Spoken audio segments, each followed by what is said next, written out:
Hi everybody, thank you for joining me this evening or today. For those of you who don't know me, my name is Elke Feuer. I'm an author and a fiction book coach, and I'm an author on her own journey, trying to help as many writers along the way. If I laugh a lot during this video, I apologize. My daughter's sitting next to me and she doesn't watch me very often make videos, so she's 11, so you figure it out.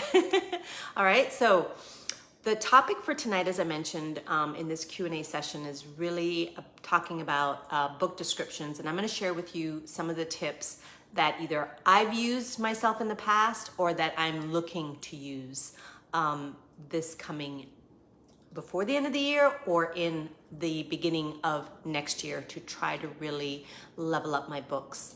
So the first thing that you can do when looking at your book description is having a hook of a sentence or a hook sentence.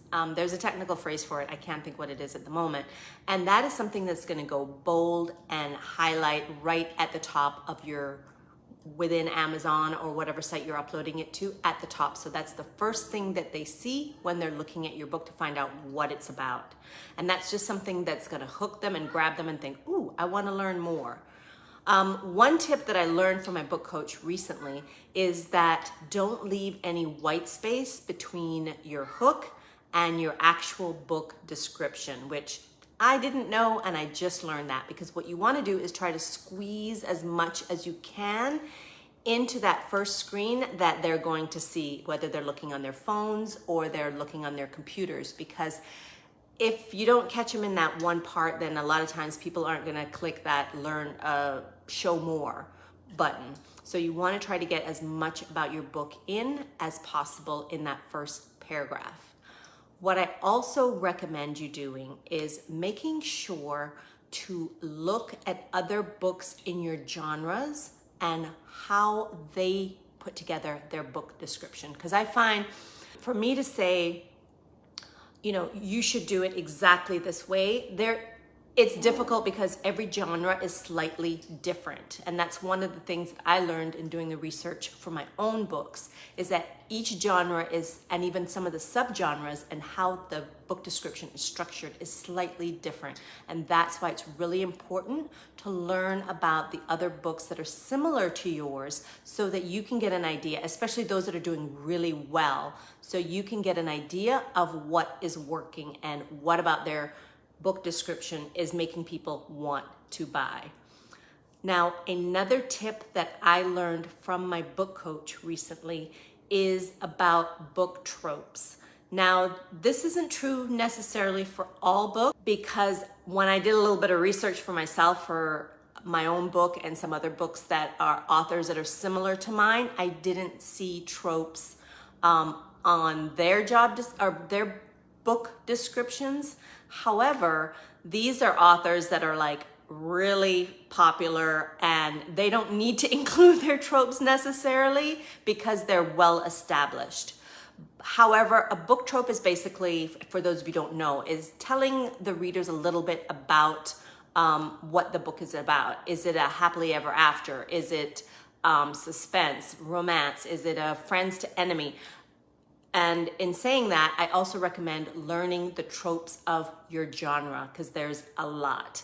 And what you're doing is including those tropes at the end of your book description, so that readers also know, if they've gotten that far, they'll be like, okay, this gives them a clear idea of what your book is about, the type of book it's about. Because sometimes just saying, oh, it's a romantic suspense, or it's this, in your title or in the category, doesn't really give the reader much detail, even after they've read the book description, because there might be certain things that might be missing that the trope could actually give them and make them think, ooh, this is something that I enjoy reading, let me check this out. So you're basically just, you have your hook, you have your book description that tells them what the book's about, and then the trope is just sort of like the frosting on the cake that really pulls them in and say, hey, this is what this book is about and why you should buy it if you like these different types of tropes. So the other thing that I recommend doing is looking to improve your book description is looking at your categories of your book that they're listed under in Amazon, as well as your key words. Because one of the things that I found, they might not necessarily always change, but you might sort of, I know that I've changed mine each year or tweaked it slightly or added a different category or added, tweaked my keywords, and I've noticed a boost. So that is something that I recommend that you do if you haven't done. The other thing that I recommend doing is also consider making sure that you're updating your book description once a year, minimum. And the reason for this is, let's face it, things change, and the way that you word something in your genre, the way that you describe your book could be more eye-catching or more gripping to a reader. And when you're constantly updating it, you're staying on top of that, and you're giving readers a fresh way of learning what your book is about. So that's something that's really important. And you're keeping up with what's happening and how book descriptions are structured within your genre, because that does change as well too. And the last, but certainly not the least important thing when learning about book descriptions, or I should say about how to improve your book descriptions, is learning about book descriptions. I recently signed up, or I should say not recently, I just found out that I had actually purchased it a year ago and I totally forgot all about it. But anyway, it's called Book Blurb Magic, and it's an online course that actually takes you step by step and guides you through writing a really good book description. Now that works for my genre. I'm not 100% sure if she does all genres, but I'm excited to dive in, because one of the things that I'm doing for myself is I'm looking at all of my book descriptions to make sure that I am refreshing them and redoing them before the end of this year. So starting in the new year, I've got new, fresh book descriptions to attract, hopefully, new and fresh readers. So if you have any questions about book descriptions, please post them in the comments and I will be happy to share them with you. I'm also going to be sharing, as I mentioned earlier, I should say the end of last month, that I'm going to be sharing more tips around marketing as well as productivity. Everybody's really eager to learn more about that. So if you haven't already, subscribed to my YouTube channel so that you're able to follow those.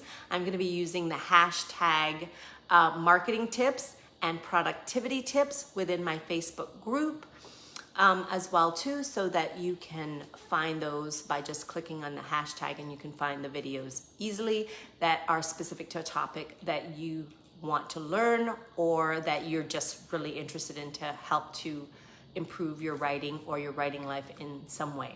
So thank you guys so much, and as I mentioned, share any tips as well too that you might have on how to write a really good book description. I'd love to hear from you, and I will make sure to check those out and answer any questions that you post. Thank you guys so much, and have a wonderful rest of your day.